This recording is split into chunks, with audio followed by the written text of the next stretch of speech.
Hi అందరికీ.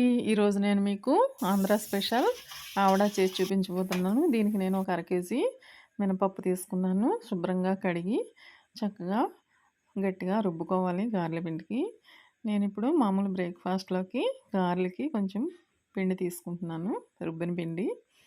దీనిలో కొంచెం నానబెట్టిన మినపప్పు కలుపుకుంటే చాలా టేస్టీగా ఉంటాయండి, పంటికి తగులుతూ. దీనిలోనే ఉల్లిపాయలు, కొంచెం తోటకూర, అలాగే ఒక 2 పచ్చిమిరపకాయలు వేసుకొని దీన్ని కలుపుకొని పక్కన పెట్టేసుకోవాలి.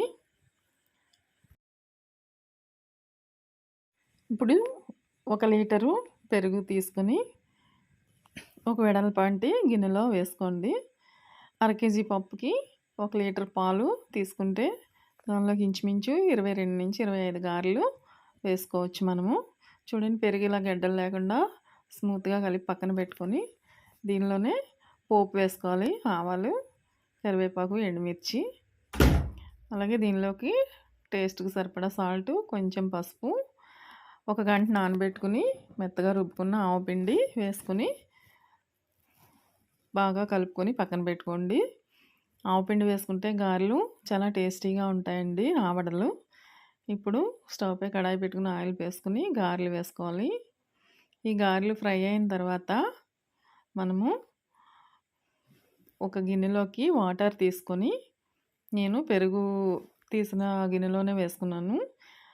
అవి ఇప్పుడు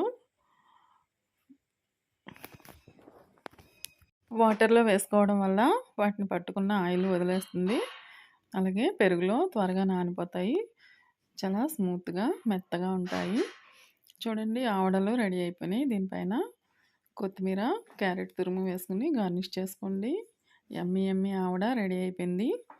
ఈ వీడియో మీకు నచ్చితే లైక్ చేయండి, షేర్ చేయండి, సబ్స్క్రైబ్ చేయండి. Thank you.